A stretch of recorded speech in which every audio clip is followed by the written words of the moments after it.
Waarheen is jy op pad? Om dit te weet, moet jy eers seker wees van waar jy jouself nou bevind.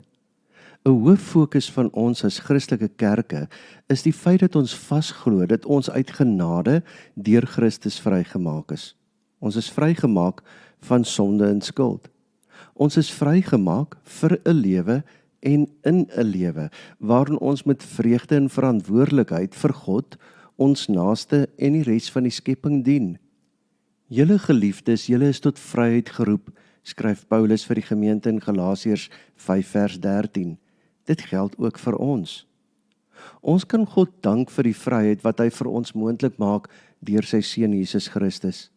En ons bly bid vir mense wat nog nie besef hoe God se vryheid hulle lewens en denke kan verander nie. Ons tree vir hulle in. En ons vra die Heilige Gees om hulle gedagtes oop te maak.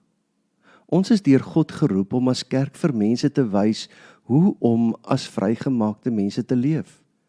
Ons vryheid in Christus dring ons om in geloof ons liefde te laat oorgaan in dade. Waarheen is jy op pad? Omdat ek vrygemaak is in en deur Christus, is my pindrop om God te laat glimlag deur alles wat ek doen, dink en sê. Omdat ek vrygemaak is in en deur Christus, is my pindrop om God te laat glimlag deur die mense om my te eer, te dien en lief te hê. Kolossense 1 vers 3 tot 5 sê, elke keer wanneer ons vir julle bid, dank ons God, die Vader van ons Here Jesus Christus.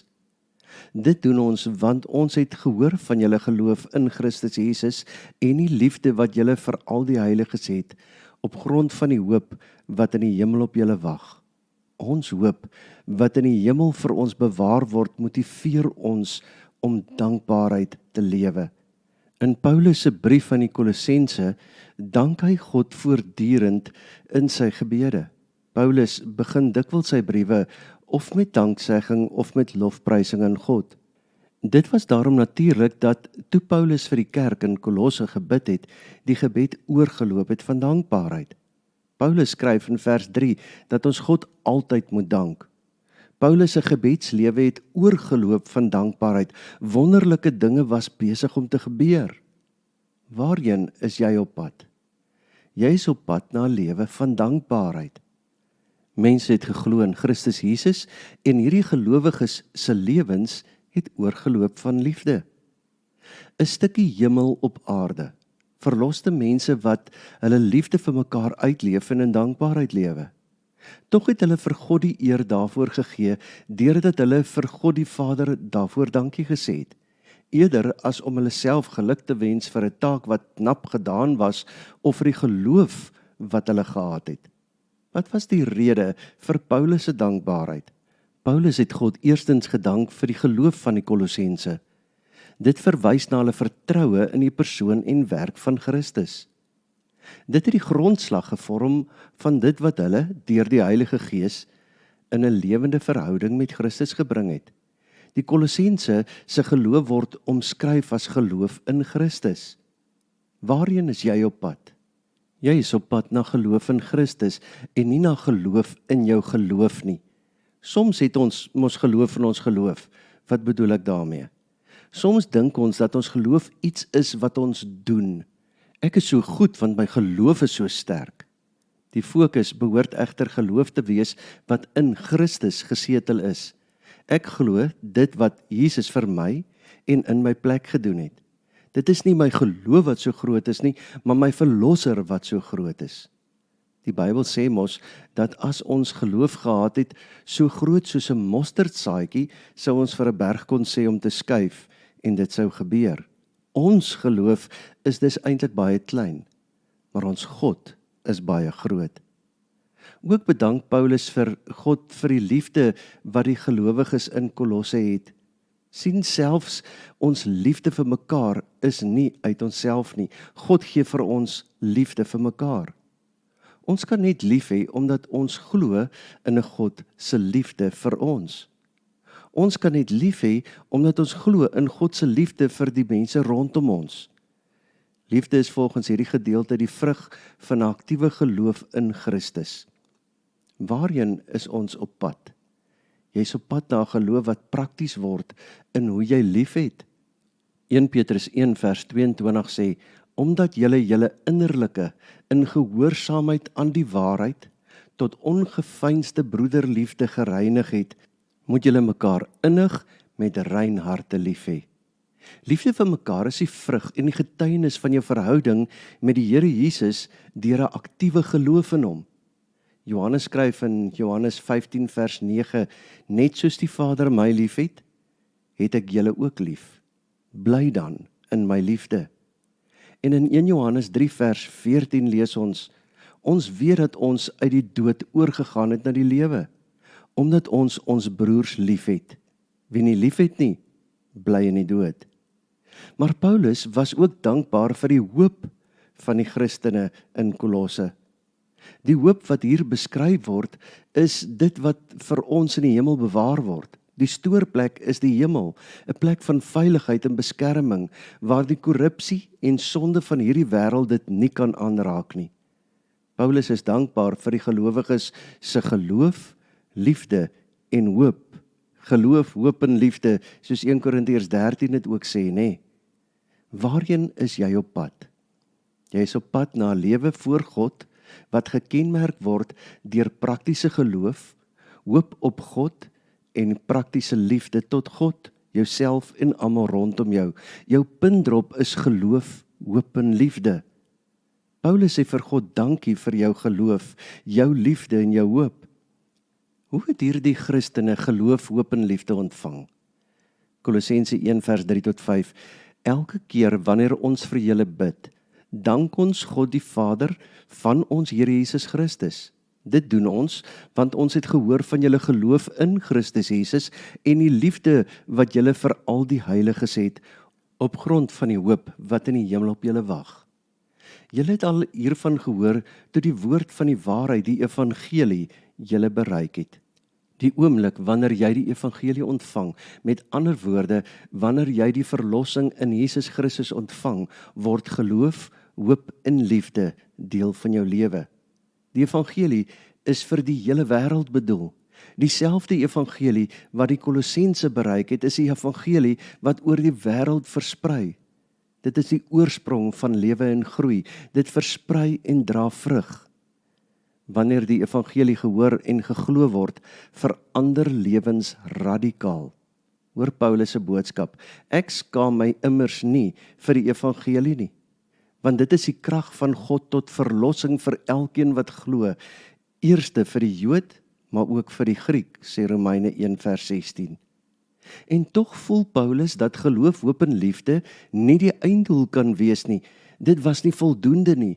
Paulus se puntdrop het aangeskuif. Nadat Paulus van hulle geloof, hoop en liefde gehoor het, dring dit hom om vir hulle te bid.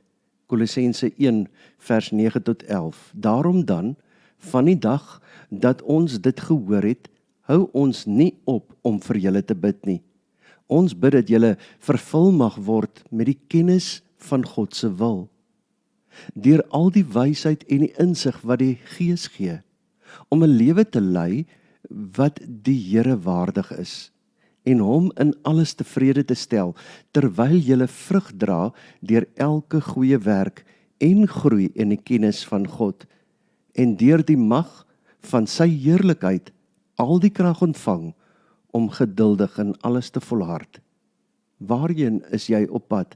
Paulus het gebid vir twee goed wat hierdie gelowiges nodig het: volle kennis van die wil van God, en as uitvloeisel hiervan, dat hulle op 'n manier sou leef wat die Here waardig is. Jou doel as gelowige is dus om God beter te leer ken en om so te lewe dat jou lewe vir God waardig sal wees. En as jy vir Christus ken, beïnvloed dit jou hele lewe. In die Christelike lewe gaan kennis en gehoorsaamheid hand aan hand. Daar is geen skeiding tussen leer en leef nie. Die wysheid waarvoor Paulus gebid het, was nie bloot intellektuele kennis nie. Ware geestelike kennis moet ons daaglikse lewe beïnvloed. Christus moet ons bron van vernuwing wees. 'n Heilige lewe is nie wette nie, maar 'n lewenswyse. Dit wat Paulus in gedagte het, is dat ons so moet lewe, dat ons lewens vir God elke dag sal eer. Ons bid dat julle vervul mag word met die volle kennis van God se wil, deur al die wysheid en insig wat die Gees gee, om 'n lewe te lei wat die Here waardig is en hom in alles tevrede te stel. Jou lewe moet wees om God te eer. Sien wat jou puntdrop is? Jou einddoel moet wees om God tevrede te stel. En hoe doen ons dit? Ons bid dat julle vervul mag word met die volle kennis van God se wil, deur al die wysheid en insig wat die Gees gee, om 'n lewe te lei wat die Here waardig is, en hom in alles tevrede te stel, terwyl julle vrug dra deur elke goeie werk, en groei in die kennis van God, en deur die mag van sy heerlikheid al die krag ontvang om geduldig in alles te volhard. Met blydskap moet julle die Vader dank. Amen. O Here, mag geloof, hoop en liefde ons lewens deurdrenk. Mag almal wat met ons te doen het, dit sien en ervaar en beleef. Maar Here, dat ek nog meer sal wees en meer sal doen. Ek bid Here, dat almal wat na hierdie boodskap luister, ook met die volle kennis van God se wil vervul sal word, deur al die wysheid en die insig wat die Gees gee, sodat ons 'n lewe kan lei wat die Here waardig is, en hom in alles tevrede stel. Help ons Here, dat ons sal vrug dra deur elke goeie werk, en groei in 'n kennis van U, en deur die mag van U heerlikheid al die krag ontvang om geduldig in alles te volhard. Met blydskap wil ons U dank. Amen. Die genade van die Here Jesus Christus en die liefde van God ons Vader en die gemeenskap van die Heilige Gees sal met elkeen van u wees en bly. Amen.